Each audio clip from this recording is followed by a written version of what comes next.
The Man in the Iron Mask was a prisoner who was arrested in 1669 or 1670 in many prisons, one of which was the Bastille prison and Bignerol fort now known as Pinrolo. For 34 years, he was arrested alongside keeper Benin d'Auvergne de Saint-Mars under the pseudonym Marchioli. He died on November 19, 1703, during the reign of Louis XIV of France, 1643–1715. Because his face was hidden behind a black velvet cloth mask and no one had ever seen him, historians and authors were fascinated by the mystery. One of the French writers came up with a strange and logical theory in his opinion, which was used in the film, The Man in the Iron Mask, in which this writer stated that the prisoner is King Louis XIV's twin brother, although researchers did not agree. His savage mask and filthy prison may have become more famous than the man himself. His mysterious appearance, on the other hand, appears to have led to later doubts about his identity. Was he a noble, a prince, a political enemy, or simply a servant who happened to be in the wrong place at the wrong time? While we may never know the true identity of the Man in the Iron Mask, we can make some guesses based on what we know. He was imprisoned in a small prison off the coast of St. Margaret before being transferred to the terrible Bastille. It was built in 1617, but it wasn't until 1685 that it became a government jail. The Man in the Iron Mask, who is claimed to have been kept there sometime in the 1680s, was one of the most famous prisoners. According to a Bastille official, the night Benin d'Auvergne de Saint-Mars came to the famous prison in 1698 with a mysterious prisoner who was always masked and never spoke, and Saint-Mars was his prison guard. Interestingly, the iron details may have been part of the legend added later, with some claiming that the mask was made of velvet. But regardless of the mask material, Saint-Mars refused to say any word to anyone about what his prisoner had done. According to the most interesting story of all societies, a minister named Barbizio wrote to Saint-Mars in November 1697, "You shall only keep watch over the security of all your prisoners, without mentioning to anyone what your prisoner has done so long ago." In any case, Saint-Mars accomplished his purpose. Likely, the man's true name and the crimes for which he was jailed will remain unknown. That didn't stop people from assuming, though. On July 14, France celebrated the storming of the Bastille, the prison where powerful political dissidents are kept. The Bastille was a powerful symbol of royal power before it became a symbol of the country's freedom from authoritarian oppression. The Man in the Iron Mask spent his last years here in this Parisian stronghold, watched by Saint-Mars. However, the jailer was not a great protector of his captive. Recent documents from 2015 indicate that the former knight diverted most of the money to support the prisoner's cell into his own pockets. The memory of the Man in the Iron Mask was destroyed even after he died in 1703.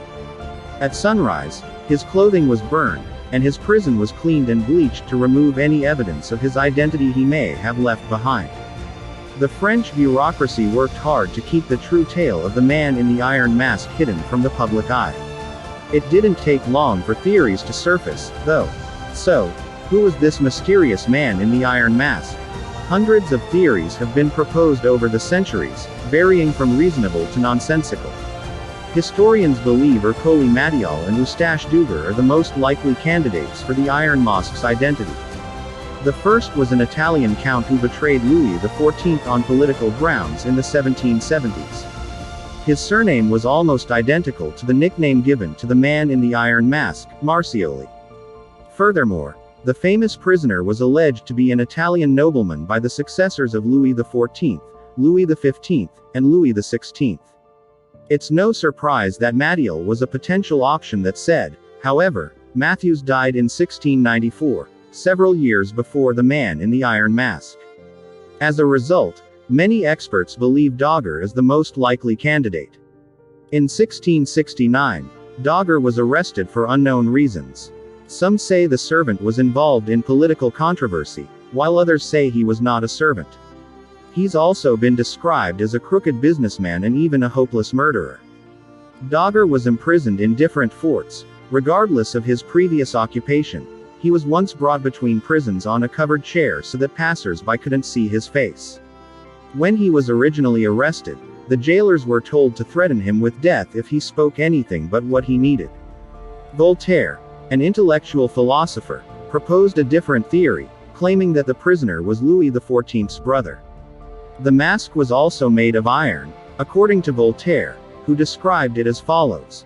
The chin of the mask is made of steel bands, allowing the prisoner to eat without removing it. Meanwhile, the Dutch, who had battled the French during the 9 Years' War, hoped to cause division by spreading the rumor that the man in the iron mask was the king's biological father. Because Louis XIV was born late in his parents' marriage, these tales spread.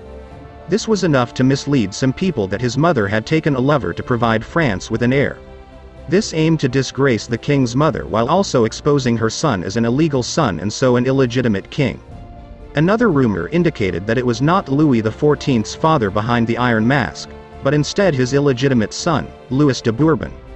While these theories would certainly explain why the king was unwilling to release the prisoner's identity, there is never any conclusive evidence to prove the validity of these ideas. Even though the iron or velvet mask was designed to convict the prisoner of hiding his identity for the rest of his life in his prison, it earned him a reputation that has lasted to this day. We're still curious about the true story of the man in the iron mask more than 300 years later. This legend has inspired writers, actors, and other creators to produce artworks that illustrate their theories, with varying degrees of success. During the 19th century, French author Alexandre Dumas addressed the question in his historical novels. Dumas assumed that the prisoner was King Louis XIV's twin brother Philip, and was imprisoned to simplify the inheritance of the throne and keep Louis XIV in power. Although Dumas' story was based only on one theory, it would eventually inspire more modern depictions of the man in the iron mask, including the 1998 film starring Leonardo DiCaprio. One of the most significant mysteries in modern history will almost obviously never be answered. Who was the man in the iron mask? We can only draw some conclusions. What about you? Write us a comment and tell us what do you think? Who was the man in the iron mask? And don't forget to like and subscribe to our channel to keep up with legendary stories.